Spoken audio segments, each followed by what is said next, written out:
Thank you for coming out this afternoon or this evening, depending on where you're at in the country. Um, I really appreciate you coming out, making time to be with us here at Frontier Nursing University to discuss the Psych Mental Health Nurse Practitioner program. Thank you so much for making the time to be here. I know that everyone has a busy life, a busy schedule, and we want to be respectful of your time. So we're going to go ahead and get started. My name is Dr. Kevin Scalf. I'm the department chair for the Psych Mental Health Nurse Practitioner program here at Frontier Nursing University. And I'm excited to see you coming out this evening in interest of entering into the field. As you well know, there's a great need across the country for psych mental health providers. And it's just really exciting to have an opportunity to spend some time with you and talk about this role of advanced practice nursing. So welcome and thank you for being here. Um, Before we get started, I would like to take just a few moments and to let some of the faculty and staff introduce themselves that are also here on the Zoom call. And so the first name that I see is Miss Brittany Kennison. Brittany, do you want to introduce yourself to everyone? Sure, I'm happy to do that. Hi, everyone. I'm Brittany Kinnison. I'm the Director of Marketing and Communications here at Frontier. So welcome to the Q&A session and glad you're here this evening. Thanks, Brittany. And Miss Jamie Wheeler.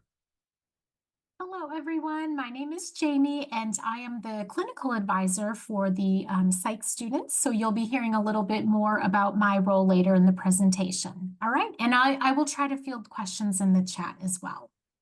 All right. Thank you. Then I have Mr. Richard Colkay. Yes, hello everybody. Yes, my name is Richard. I'm here on behalf of the admissions team, and I'll also be assisting in the chat, but glad to be here with everybody. Thank you, Richard. Did I miss anyone on the call? Not hearing anything. So I really do appreciate everyone being part of this. So thank you very much. I'm going to share my screen because I have just a few slides prepared that I want to talk about and use to guide our conversation for this evening. So let me get this up and running.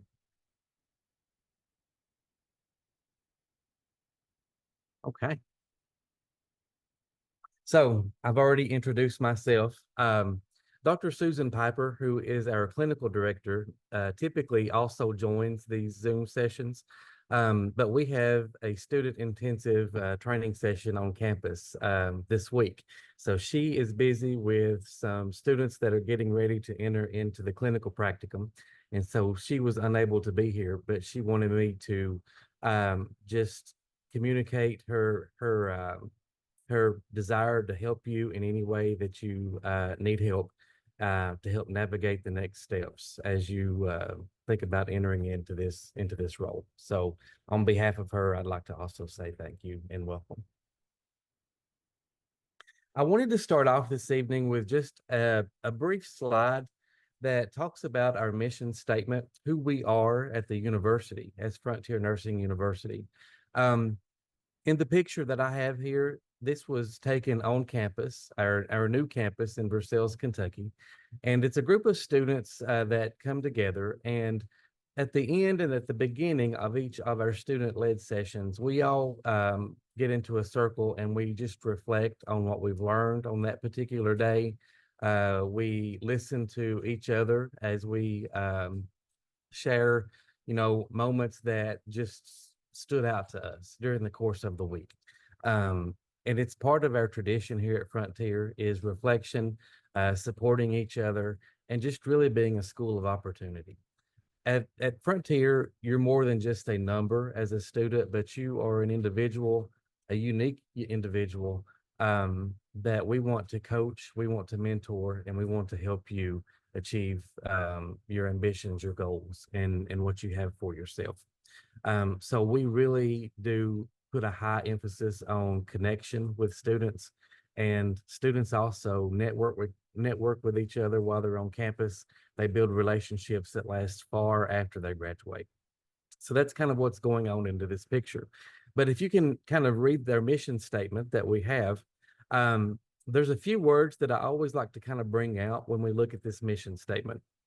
The first word that really comes out and speaks to me is the word accessible. We want to be accessible to nurse midwifery and nurse practitioner students, the future advanced practice healthcare providers that are really filling the gap to meet a need in the community and the world. We want to be a school of opportunity, and we want to be readily available and accessible to you so that we can help you as you become an advanced practice psych provider. The other word that really sticks out to me is the word integrates. Integrates the principles of diversity, equity, and inclusion. That is huge. It is a paramount thing. It defines who we are here at this university. We are a university that really values inclusivity of everyone. We respect each and every person that's here. We know that each individual is unique. I often tell students sometimes that there's only one of you in this entire universe, and that makes you pretty special, I believe. And so we want to integrate all of those principles of diversity, equity, and inclusion so that you feel supported while you're here and you can really just focus on becoming who you want to be and reaching your full potential. So that's the other word that kind of sticks out. The other word is transform. We want to really transform our healthcare system. And how do we do that?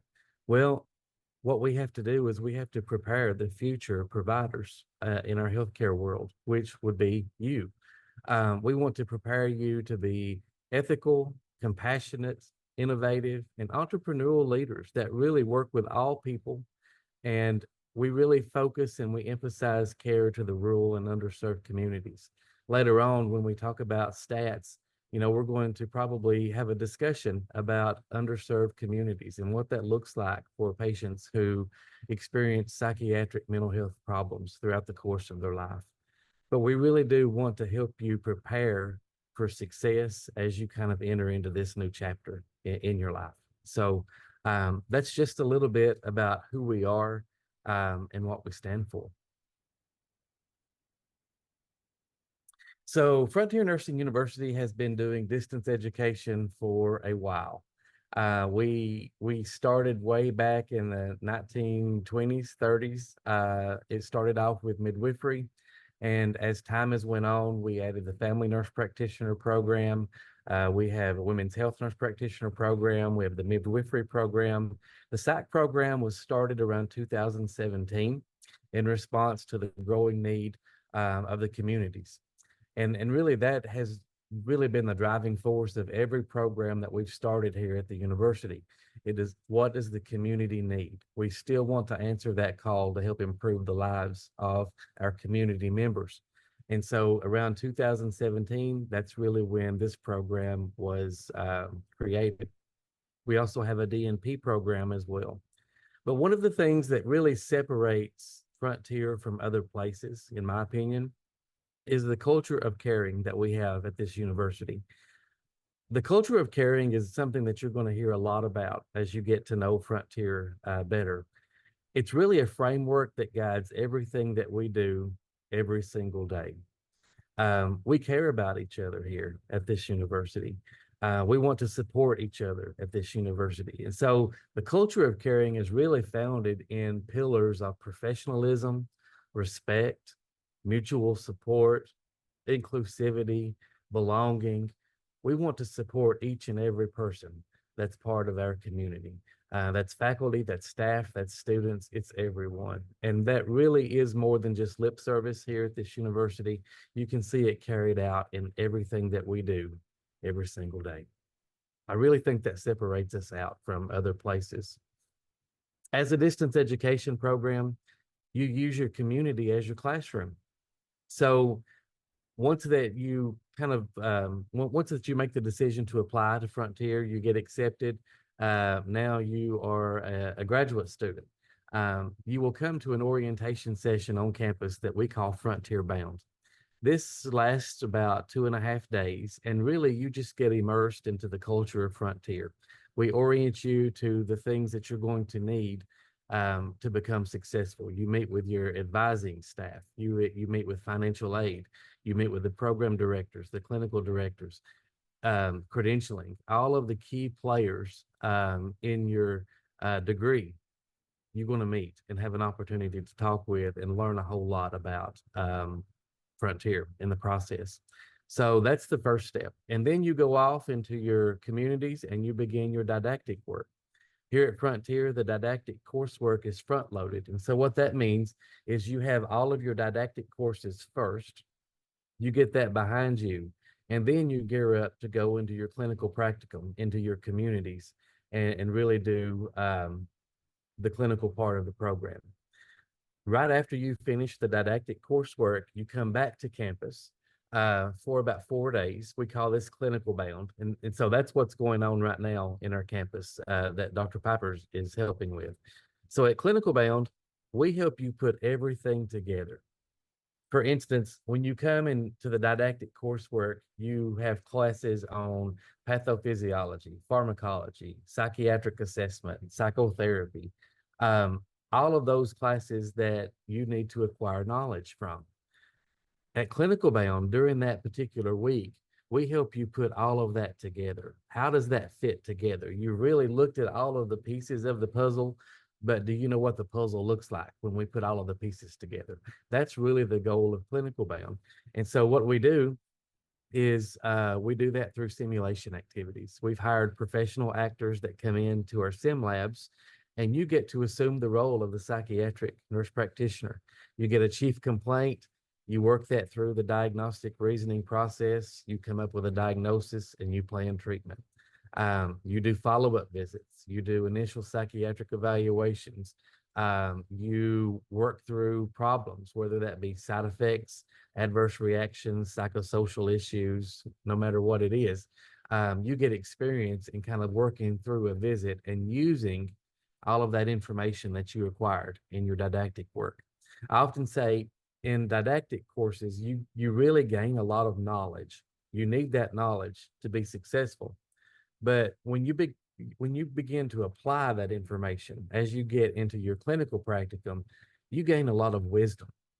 There's a difference between knowledge and wisdom. And so wisdom is really learning how to use that knowledge based upon the patient that you're working with at the time. And so that's the whole purpose of that clinical bound experience. And then you go back into your communities and you're with your preceptors and you really just become immersed into that clinical experience. So we really do promote, and we want you to just be able to use your community as a classroom. So you have the advantage of studying from the comforts of your home, traveling to beautiful Versailles, Kentucky for those orientations and workshops that I just talked to you about. If you've never been to Kentucky, it's a really pretty place. It's the horse capital of the world. And so it's really a pretty place. And you will also, I think, really like our new campus. And so that's kind of the distance education part that we do here at Frontier.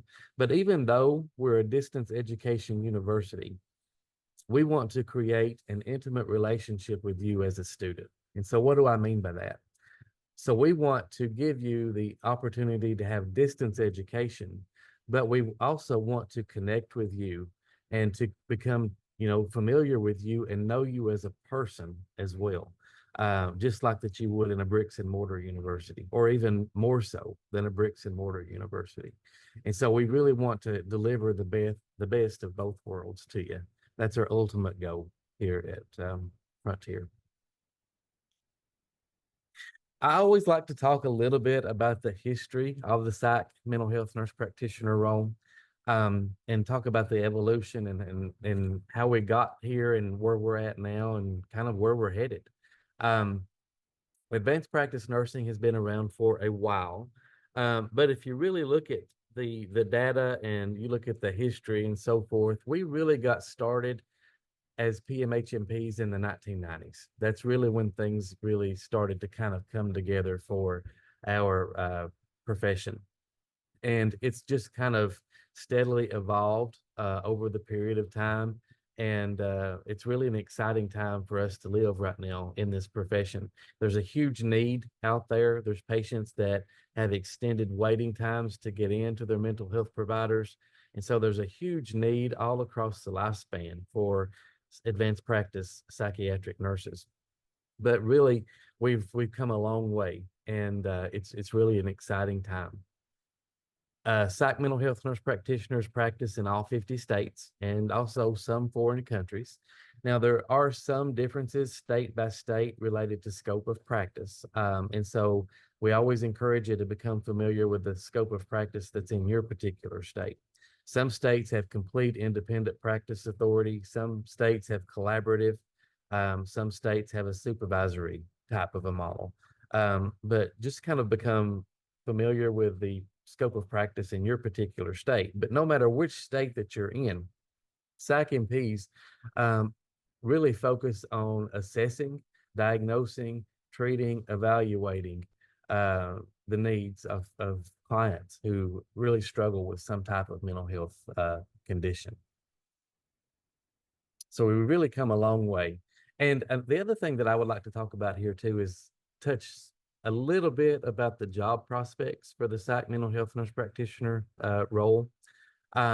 If you kind of do your own research and you look at the numbers and things, you can kind of see that there's going to be a huge demand. I kind of wrote the numbers down here, especially as the population ages, as we become more populated in our communities, we're going to have an increased need for psychiatric providers. And right now, in 2024, Psych NPs only account for 6.5% of all nurse practitioners in the nation.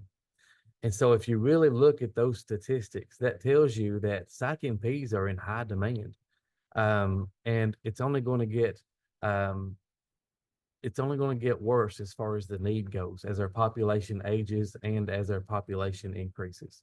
So there's going to be a really big need, a big answer to your communities. That's really what is going to be needed as far as this position goes. So the job prospects are really good. I also get questions sometimes about average salaries and that sort of thing. And of course, I always put this disclaimer out that there are geographical differences within the country when you look at the average salary of a psych mental health nurse practitioner. So I would like to say that. But if you look at the different places, the Bureau of Labor and Statistics, whether that's some of those pay research websites, ZipRecruiter, whatever, they all have kind of different ranges as far as quotes go. But if you look at everything together, the average salary for a Psych NP is around $139,000 a year. Some are less than that, some are more than that, but that's kind of like the average landing place right now for a Psych NP. Psych NPs are the highest paid of all of the nurse practitioners specialties that are out there. And there's a reason for that. And the reason for that is because, number one, there's such a big need, but also when you enter into this role, you're a specialist. You are becoming a specialist. You have a specialized role in psych mental health. And so that's another reason I think that the pay is a little bit up from other advanced practice professions. So we really have come a long way. When you look at frontier achievements and history and all of that kind of thing, we have over 100 years, almost 100 years of experience in providing graduate nursing and midwifery education. We have students and alumni in every single state in the U.S., including Alaska, Hawaii. We have way more than 2,500 students, and we've had over 9,000 graduates. So what that tells you is, I think we know a little bit about providing advanced practice education. We've been in this business for a while, and we really pride ourselves on a rigorous education, a quality education, but also an educational experience where you feel supported and you can just really feel the respect from everybody that you come in contact with.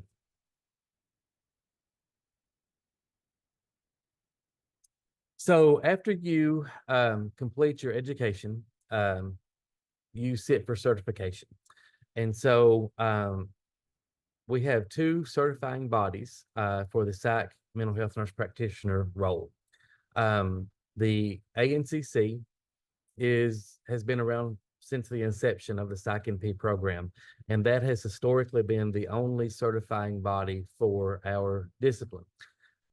This year, actually in April, around April, the AANP began to offer a certification exam as well. So that's very new, and we've not seen a lot of outcomes with the AANP exam just yet, but I'm sure that we will. But when we look at the data across the nation, and then we compare that to our university, we see these pass rates. First-time pass rates for MSN students, 99.17% of all MSN students pass that certification exam on the first try here at Frontier. If you're a postgraduate certificate student, you're pretty close to that as well. Almost 97% of postgraduate students pass that certifying exam on the first try here at Frontier. So we're really proud of that, especially when you look at the national pass rate. The ANCC national pass rate is around 90%. So we're consistently above that national benchmark. And we really do take pride in that, because that tells us that we are giving you the education that you need to prepare you for entry into practice. FNU graduates have consistently exceeded that national average in all domains of that certification exam. So you can rest assured, when you graduate from FNU, you're going to be ready for your certification exam and practice. I mentioned student support a few moments ago when we talked about the culture of caring. And so I wanted to just kind of give a 30,000-foot view of some of the people that are going to help you along this way. The first bullet point here talks about regional clinical faculty. As you begin your clinical practicum, you're going to become very familiar and close with your regional clinical faculty. These are faculty members that we have all over the country, and they really supervise your clinical hours. They keep in close contact with you as a student, but they also keep in close contact with your preceptors. Your regional clinical faculty come out to your clinic sites before you begin the rotation, and then midway through your rotation as well. We want to be active in your education. So we're not really a university that just kind of sits back and let the preceptor do all the work. We work with the preceptor, and we want to be very much involved in everything that you do in your education. So we really do have that hands-on approach. You meet with your regional clinical faculty at least every couple of weeks. They grade some assignments that you do based on your clinical experiences, and they're also a really good source of information.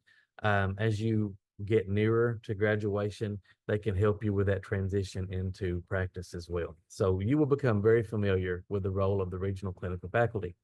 We also have excellent clinical preceptors. We have good working relationships with our clinical preceptors. And so those are people that are really going to play a huge part in your success here at Frontier. There's also academic advisors and clinical advisors, like Ms. Wheeler talked about just a few moments ago. You're going to come in contact with these people early on, because they're going to help you navigate how many courses to take, which courses to take. What do you do when you start feeling overwhelmed about things? They have a wealth of information, and they have so much to offer you and in support. We also have online student mentoring programs as well in groups. We offer financial aid and scholarships. We have online library services. And like I said just a few moments ago, one of the paramount frameworks here that really drives everything at Frontier is our emphasis on diversity, equity, and inclusion. As part of that, we have student interest groups that are part of that DEI department. And we also offer a diversity impact conference each year. We just recently finished the one for 2024. It was excellent. We had great turnout, great speakers, but you're going to see, as you become more familiar with Frontier, you're going to see our commitment to DEI. So that's just a few things that you're going to see at first, as far as student support. and things that you can really just grab a hold of and help you as you navigate through. You have lots of support. Let's see. A little bit about the scholarships that we have. In 2023, we awarded over $1.2 million in scholarships to students. They're available during spring and fall term award cycles. You do have to have at least 24 credits earned with FNU to apply. There's a GPA requirement. The amounts of the scholarships vary, but we have over 20 scholarships that are available to you as a student. So that's really a good source of support for students as well. One thing that we don't have listed here, we've been granted well, we were the awardees of a grant that was awarded by HRSA about 3 years ago. It's called the BWIC grant, Behavioral Workforce Education and Training Grant. And as a result of that grant, each term we give out 7 to 10 stipends for students that are in the clinical experience. To qualify for that, you write an essay about how that the money would help you. You have to have so many hours left in your plan of study and so forth. But each term we award 7 to 10 students each term a $10,000 clinical stipend. You can't use this money for tuition, but you can use it to help offset the expenses that you incur during your clinical practicum. Maybe you need to cut back on your work requirements. Maybe you need to supplement some travel expenses, whatever. You can use that money for that. Another important part of that BWIC grant involves clinical partnerships. We have developed clinical partnerships with some clinics across the nation, and we continue to add on a regular basis. And basically what that means is those clinical sites agree to take our students, and then we agree to help those particular sites with professional development and so forth. And so it's a really good way for us to work together to increase the number of psych NPs, especially in rural and underserved areas. So I'm really, really proud of our BWIC grant. It's really helped a lot of students in terms of support as they go through their clinical experience. I'm going to let Ms. Wheeler talk about clinical outreach and placement because I think she's the expert when it comes to that. But Ms. Wheeler, do you want to talk a little bit? Yes, hi everyone. So our work with you really begins before you even start classes. So we will meet with you at Frontier Bound. So like Dr. Scaff said, you will go through many sessions at Frontier Bound. And one of those sessions is particularly discussing the clinical site search. So we meet you before classes even begin, and we teach you about the resources here. So one of our main resources is something we call the community map. And basically you will have access to this map, and we have over 16,000 sites and preceptors listed on this map. So this shows you where we've had past relationships with those clinical sites. So we teach you how to use that resource. We talk to you about presenting yourself, doing things like cover letters and flyers and getting out there and navigating the search process. We're always happy to meet with you individually. I love meeting one-on-one with students. And then we also do group sessions too. I'm holding my group sessions this week, actually. So if you feel more comfortable attending with peers and kind of, listening to the struggles and triumphs that your fellow peers are having, we offer those types of sessions too. So it's really about being your shoulder to lean on through the process, keeping you up to speed with timeframes, dates, deadlines, when you need to be doing what. But feel free to email me if you have any clinical questions. I will list my email here in a second. And I'm here for the rest of the session if you have any other questions. All right, thank you.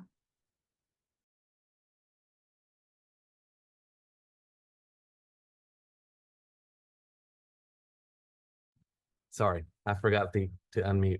At this point, I always kind of like to stop just for a few minutes and kind of see what kind of questions are out there at this point in time feel free to type in the chat. You can unmute, you can ask your question. I know several of my colleagues have been monitoring the chat.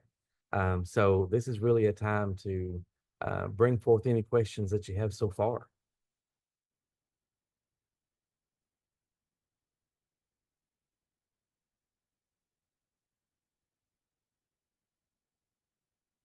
Anybody have anything? Yes, I would like to ask a question. Yes. So I'm a seasoned FNP, and a lot of my colleagues have gotten their psych NPs in the past. And I know that the clinical preceptor placements is just a bear for a lot of people. So I'm encouraged to hear about what was just discussed, the clinical outreach and placement. And so I'm wondering, do many students have to go and relocate? I mean, 16,000 is amazing. And do people have to, because I started a psych NP program when I did the FNP back in the early 90s. And then it was just too much because my job and everything. I'm like, I'm not, but I did a lot of psych in family practice for 30 years, loved it. Yes. But the standards are changing. So my question is this preceptor thing, and I live in an urban area in the Northwest, and that's hard. So Yeah. can you address that a little bit more about the connection to preceptors, please? Because that's a Yes. huge issue. Yes, yes. And I know that that is paramount to everyone because I know I've heard the stories from other places and past, currently practicing people and preceptors. Our preceptors actually talk about that too. And one thing that I get from preceptors is they tell me that they want to give back to their profession and they want to make sure that they are there to fill the need because they know what a challenge that can be sometimes. And so we do hear that a lot from even our preceptors. As far as connectivity to preceptors and that sort of thing, I feel like we have a really good relationship with our preceptors. One of the things that really, I think, boosts the relationships is because we keep close tabs with the clinic while you're doing clinical. We build relationships with preceptors. When we go out for visits, we take the preceptor and the student a lot of the time out to dinner. We give the office, we bring, just little tokens of appreciation to the office staff. We make sure the preceptors have our numbers. We touch base regularly with preceptors. And because we do all of that, it's just a natural progression. I think that we build relationships and we have that good networking ability with places. When I first began work here at Frontier, my first position was as a regional clinical faculty person. And one thing that I heard from preceptors time and time again was, you are the only faculty member that's ever come to visit one of my students. University is the only faculty that I've seen, because with this particular preceptor, I did the preclinical visit before the student started, and then I came out for a mid-clinical visit. So she said, you've been here twice. In this period of time. And she said, I'm really not accustomed to that. So because we have that relationship with preceptors, I think that that really helps, I think, when it comes to student placement. Let's say with your regional clinical faculty, you have gotten all of your visit requirements and you lack maybe a few visits in a certain area or a few hours or whatever. Your regional clinical faculty person oftentimes also has networking relationships with different places where they can kind of help point you in a different direction and actually just help facilitate, that connection. So that's another thing.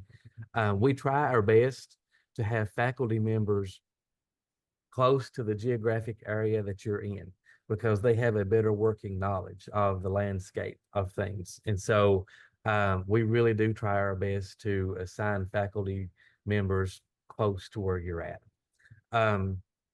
As Ms. Wheeler talked about, that community map, those are places that we've already used. We already have a working relationship with. There's lots and lots and lots of sites and preceptors there. And then also our BWIC grant partnerships or clinical partnerships. We're adding those as time goes on a regular basis, that's where we actually enter into an official agreement with the site, and they agree to take our students in exchange for us doing things for them, like I was talking about professional development and so forth. And so with all of that, plus we have this entire department that Ms. Wheeler's part of with clinical outreach and placement. That is one of the main thing that we work with in that department is helping you to secure your preceptors and your clinical sites. And because of that, I feel like that we do a pretty good job. Ms. Wheeler, do you have anything to add?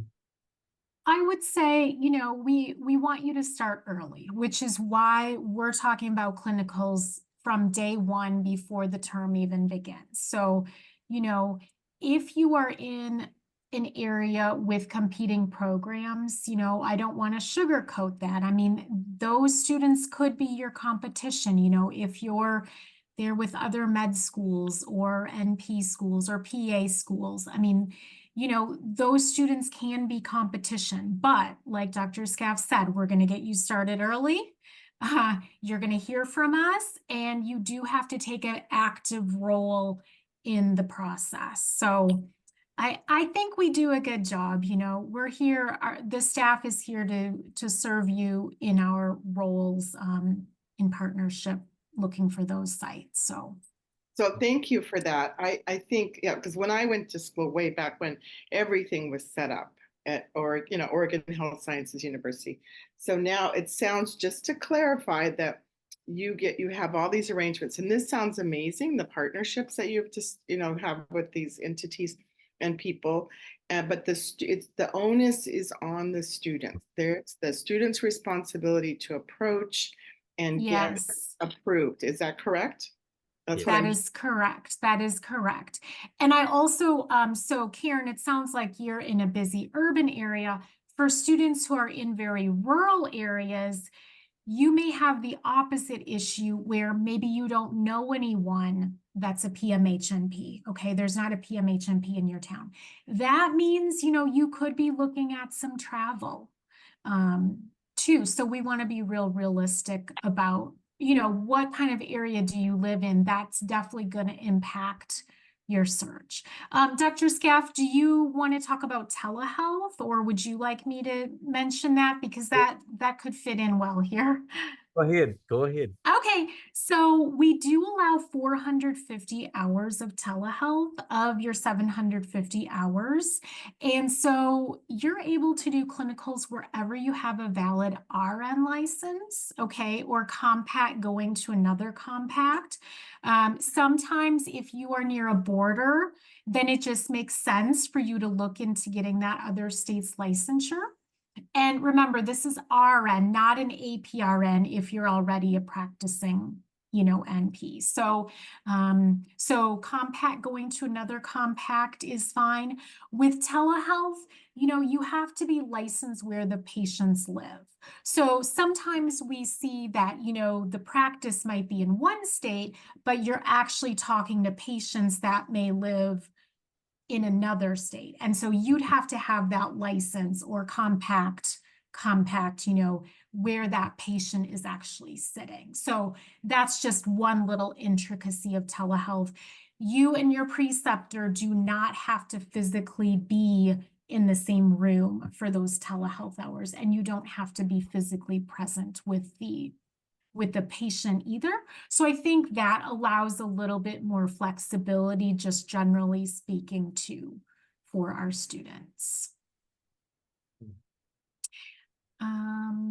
Yeah, anything else? Did I miss anything about that, Dr. Scaff? Nope, I think you covered that well. We're Okay. here to help you in the process. That's the message. You're not by yourself. Right? Okay, and I know one student asked in the chat if we share the clinical sites, and we do not share that information before you're an admitted student. So I did want to mention that. All right. I was trying to go back and look at maybe some questions. I see Sue posed a question about coming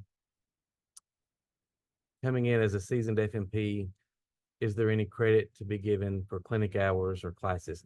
So the certifying bodies are very, very particular about what we're allowed to give credit for and what we're not allowed to give credit for. As coming in as a postgraduate certificate student, we oftentimes can give credit for, we call the 3 Ps: advanced pharmacology, pathophysiology, and physical assessment, right? Those are 3 Ps that every advanced practice nurse has to take, no matter what focus or population that you're dealing with. What we have to look at with that is to make sure that there's across the lifespan content in those classes that you took as part of your other degree program. But it's a often occurrence. It's a routine occurrence that we do give credit for those 3 Ps, so that you don't have to take those as a postgraduate student, as long as it meets those criteria. The rest of the classes, we can't really give any credit as far as that goes. For the didactics, management courses, and the clinical hours, that's kind of something that the certifying bodies just will not allow. So I would say probably the 3 Ps are the biggest things that we oftentimes give credit for.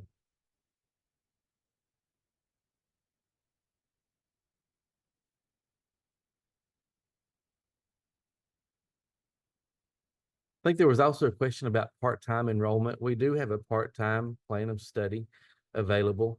And so that course load is reduced from a particular full-time plan of study. So for example, if you're taking 6 hours per term, you may take 3 hours per term or whatever. You can also speed up and slow down through our curriculum if that so happens to be what you need at that point in your life. Just because you enter in as a full-time student or as a part-time student, that doesn't mean that you couldn't slow down or speed up depending on the circumstances in your life at that particular time. Now, it gets a little bit more, it's a little more limited when you get into the clinical part of things, because there's clinical hours that really have to be obtained in those clinical courses, and because preceptors sometimes they may have limited availability. So we really have to look at that as well. And so we really can't stretch clinical hours like over the course of a year, but there is some flexibility. So we do have some flexibility as far as that goes. Your academic advisor, your clinical advisor, your RCF, they can all kind of help guide you with your specific circumstance, but we have both part-time and full-time students. Okay. All right. So just a few achievements that we have at Frontier, some things that we just hold dear to our hearts. FNU, like we talked about a few moments ago, we're a national leader in DEI. And we're also a 6-time winner of the Insight into Diversity, Higher Education Excellence and Diversity Award. We've also been recognized in 2021, 22, and 23 as great colleges to work for.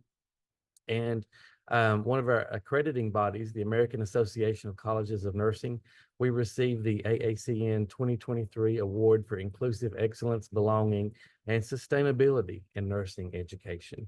And also with Sigma Theta Tau, we've been named the academic honoree for the 2024 Healthy Work Environment. So we really do like to kind of just throw these out there because we value these things. This just kind of reflects who we are as a university. So we always kind of like to put this into the presentation, just to kind of give you some more insight into the values that we have. If you look at degree options, we offer master's degrees, postgraduate certificates for already practicing advanced practice nurses, and we also have a Doctor of Nursing Practice degree option. If you look at the time frames here, we operate on an 11-week term basis. And so you have 11 weeks that you do coursework, and then there's a 2-week break in the MSN program. Now, I will say that is built in pretty good for the didactic courses. When you get into your clinical courses, you can continue to do clinicals during that 2-week break. So we don't say that you have to stop clinical and then you just have to sit and do, nothing for 2 weeks, waiting for the new term to start. When you start clinical, you can progress seamlessly and without interruption if you so choose to. For MSN, you're looking at 2 to 3 years. Postgraduate certificate student, about 16 to 24 months. And also with a DNP, about 18 months is really the lifespan of the curriculum. We look at admissions criteria. So of course, an RN with a current active license, a bachelor's degree in any field with a 3.0 GPA from your highest nursing degree that you've earned. Good academic standing in your prior work, and we do require 1 year of RN experience as well.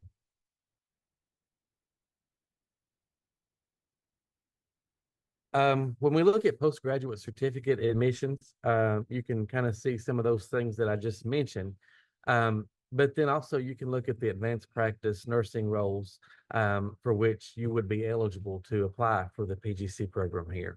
And we have all of those specialties listed. We do have a significant number of PGC students that come through our program. And so this is something that we see and we work with quite often. Application deadlines, something to take note of. September 25th is coming up pretty quick. Coursework begins January 6th. So the deadline for the application would be September the 25th if you wanted to begin coursework in early January. The application deadline for April classes of 2025 would be January the 8th. So those are 2 dates to kind of take note of. We try to make the application process pretty straightforward. There's an online application. You attach an essay, your CV, your transcripts, and so forth. And we have people that will help you through that process as well. That last bullet point there, the portfolio for non-BSN students, we do have some students that have a bachelor's degree, but it's not in nursing. They have an associate's degree in nursing, but they have a bachelor's degree in something else. And when a student that is in that particular situation applies, then that portfolio comes to me as the department chair to look over and to approve. And we have you write an essay related to some of just the general core outcomes related to a bachelor's degree, specifically in nursing. And so lots of people use the experience that they've already had in their life and so forth. So if you have a bachelor's degree, but it's not in nursing, that's okay too. We look at that and we deal with that quite often. Tuition, currently $733 per credit hour is our tuition rate. Clinical experience, Ms. Wheeler talked about clinical hours just a few moments ago. Right now, for both MSN and postgraduate certificate students, 750 clinical hours is what is required to sit for your certifying exam. This has been increased in the last little bit. It was a minimum of 500 for a while, but the National Task Force, our accrediting agencies, all of these people kind of got together and they really wanted to increase some of those clinical hours just to make sure that we have the clinical experiences that we need to be successful and also to reach some of those goals that we have long-term for our profession.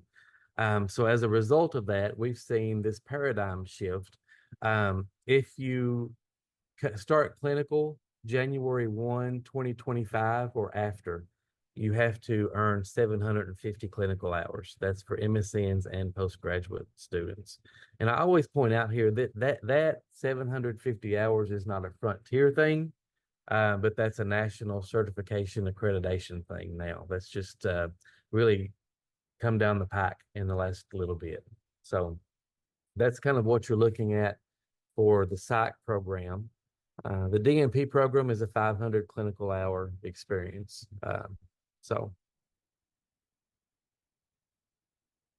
Just a few people that you will get to know as you come on board and you become familiar with Frontier, you know me, you will get to become acquainted with Dr. Susan Piper, our clinical director.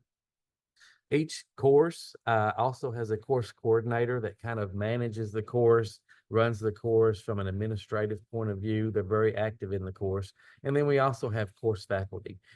So there's not, let's say, just one faculty in one course. We have multiple faculty members in courses. And the higher the enrollment in the course, the more faculty that we have in the course. Because at the beginning of this presentation, you know, I talked about the rigor, the quality, the connectedness that we want to have. And we really look at that closely and make sure that we have an ample number of faculty available for each course. We talked about the regional clinical faculty. We've talked about the academic advisors, clinical advisors, financial aid officers. You'll meet those people at Frontier Bound. Your credentialing coordinator, you're also going to become familiar with. These are the people that help you to get your clinical site credentialed. So what do I mean by credentialed? Whenever a student enters into a clinical site, we have to have a contract with that particular site, right? Just like you did in undergraduate studies. So the credentialing department takes care of all of that. So when you find a site, you submit that site onto a form, and it goes to the credentialing coordinator, and then they begin to touch base with the site and they work on the contract. They take everything from there. All you have to do is submit the site that you want to go to. And the credentialing department will do some behind the scenes work to make sure, if we don't already have a contract, that we work to get a contract developed with that clinical site. So you'll also get to know those folks as well. Some pictures of our campus. We moved in here after COVID, and it's a beautiful campus. It's a very spacious campus. We really love it. There's lots of things to do. We have walking trails. There's a 24/7 fitness center. We have a reflection center if you just need to take a break and kind of, you know, reflect and have some individual time. We really do try to make sure that you have things to do in the evening times after you get done with classes. I would like to take just a few moments too and give you an opportunity to scan this QR code and visit this website here to answer, you know, a few questions about this session. And also it's an opportunity for you to submit additional questions that you might have regarding the program. Maybe after we leave here this evening, you think of some things that you wish you would have asked. This is an opportunity for you to submit that. Ms. Kennison, can you talk more about this QR code and the process for that and what this really means? Sure. If you scan this code, it has kind of a dual purpose. It will help us be able to kind of track that you attended and if you end up applying at Frontier, and it will, you know, help us understand if these sessions are beneficial, but also to answer any additional questions that you have. We'll follow up with you if you just complete this form, and it literally takes maybe 30 seconds. So it gives us a little insight also on when you might be thinking of applying here. So we could just kind of understand your needs a little bit better. And so I'll put the link in the chat as well. Thanks.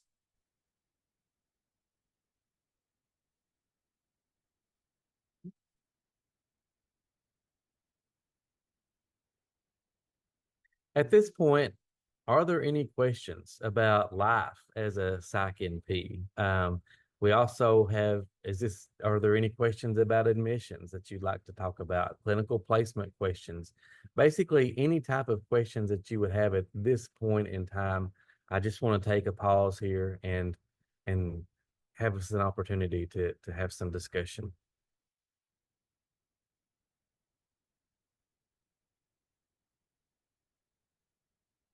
Anything out there on your minds?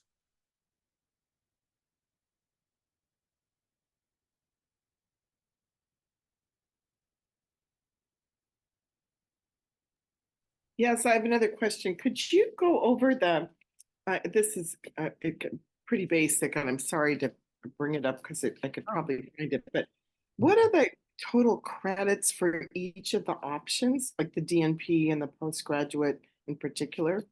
Gotcha. I will let someone else talk about the DMP stuff because that's their kind of specific program. So I think maybe Miss Wheeler or Miss Kennison or Richard can maybe talk about the DNP credit hours that's awarded. But if you look at our program, the MSN program, altogether, you're looking at, you have a total of 48 credits for the MSN, and for the PGCs, 35 credits. Thank Does you very anybody- You're welcome. You're welcome. What about the DMP? Does anybody here have information about that? Yes, hello, it's Richard from Admissions. So the standalone DMP program, it's 30 credits. At this current time, there is a specialty track from the MSN or even the PGC where it would reduce it from 30 credits to 21, but that's how it stands currently, unless that's altered going forward, unless So- somebody else has some intel on that. Mhm. Go ahead, So- Miss, I'm sorry. So am I hearing you say, just to clarify, is there a DNP with the PMHNP component? And that would only be 21 credit hours, is that correct? There is no dual programs at this time. Yeah, I'm sorry if I Okay, answered sorry. incorrectly. Okay, never mind. Just want to Mhm. clarify. Thank you. Yeah, understandable. Thank you. Right, at this time, just to clarify, also, you would have to apply separately for the DMP for the 30 credit hours. We may have, you never know, some changes come down the pipeline later, but that is the current status. Okay, so I'm sorry, I'm asking a lot of questions. I just want to be clear. Right. So if somebody who was already a nurse practitioner wanted to do the DNP, could they complete the Psych NP program with the DNP? And so that's what I just want to be clear, because there's always different frameworks and, so maybe it's a simple question, but can you clarify? Like if I'm an FNP and I think, okay, I'm going to add on a PMHNP, I could do the postgraduate or I could do the DNP, which lots of my friends have, and they get their PMHNP with their DNP, but does Frontier do that? So right now, each academic program is separate and you can only be enrolled in one program at a time at Frontier. So what we see sometimes is we see students that complete the Psych NP and then they apply and they transition and they go back into the DNP because they tell me, since I'm already in the mode of schoolwork and in that mindset, I just want to knock it all out at one time. So we hear a lot of that from students. And in fact, there's a huge number of psych students that do go on to complete their DNP. Lots of our students do that. And so right now you would have to complete the psych portion of it before you could go into the DNP because it's still separate. It's separate degree programs. Yeah, so it's sequential is what I'm hearing, to clarify. One, then the other, not combined. So Right. thank you. Right.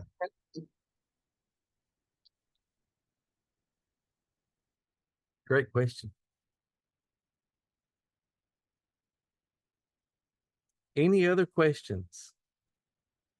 Dr. Scav, a student had a question about what license do I get after completing the program and taking the board exam? Okay. Could you address that a little bit more, please? Sure.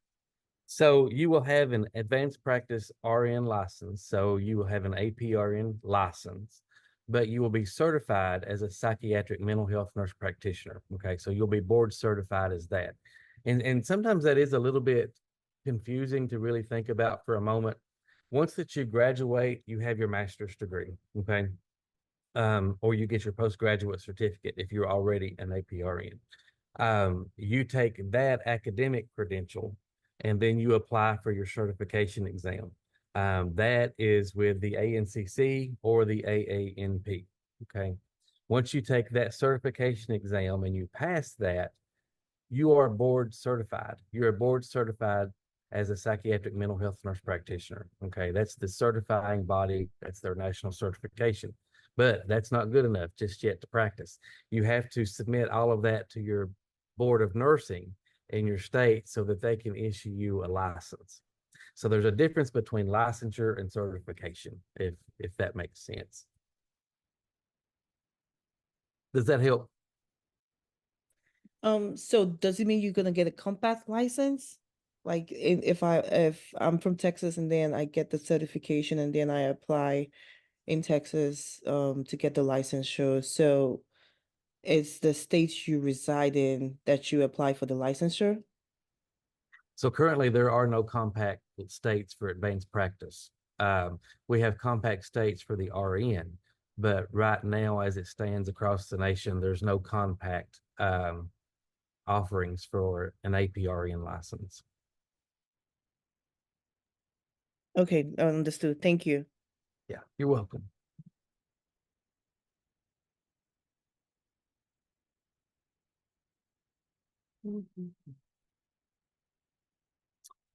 Thanks, Maggie, for that question. How do we proctor our exams? Very good question. So we have a remote proctoring software that we use.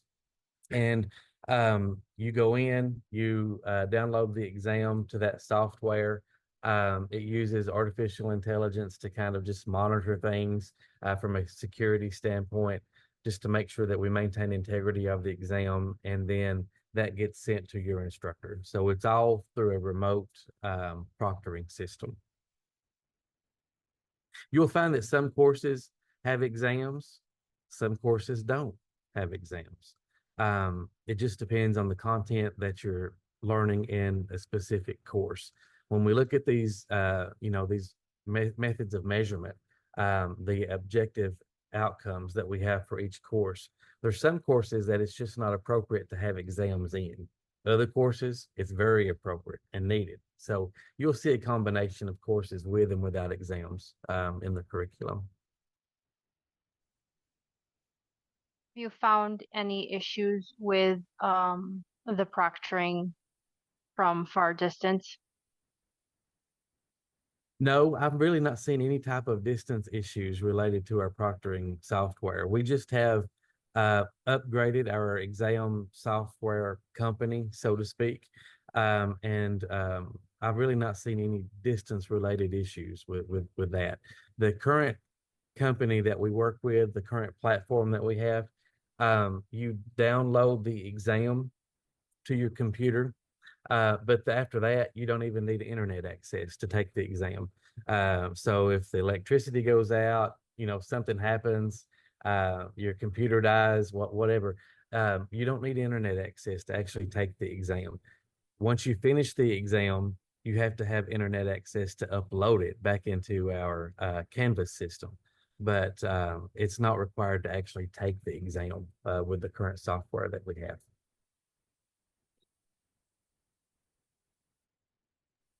Thank you. Yeah, you bet.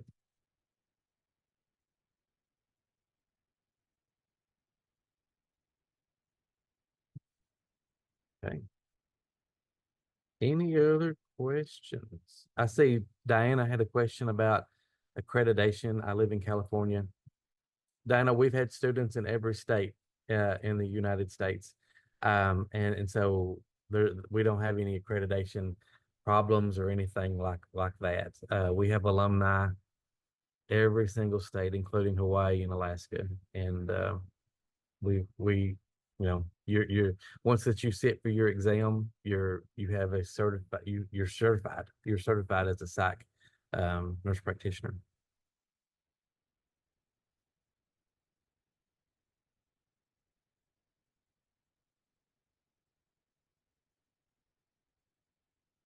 The only state that we don't, I probably need to put this disclaimer out. The only state that we cannot accept students from, correct me if I'm wrong, is New York. Is that correct? That's correct. Now, you could live in New York, you just wouldn't be able to do clinicals in New York. That's it. Yes. So you can still apply if you live in New York, but yeah. We just have to do clinical in a different state is what I was told when I talked to admissions. That's Yeah. right.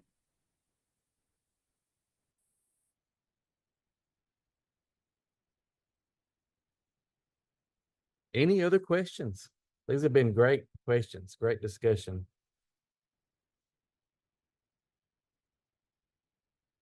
Anything my colleagues would like to add before we close out the night?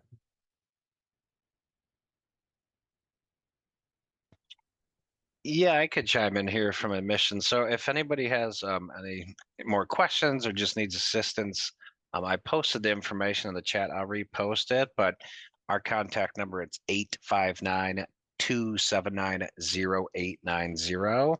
Or you guys email into fnuadmissions@frontier.edu. So certainly don't hesitate to reach out so we could assist you further if needed.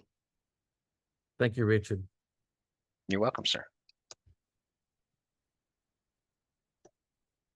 Okay, well, I would just like again to thank you for taking time out of your life to spend this hour with us to talk about our program.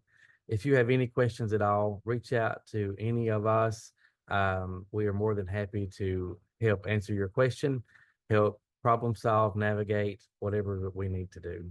We're here for you and we're invested in your success. So with that, I will say good evening or good night. And thank you for coming out and being part of this.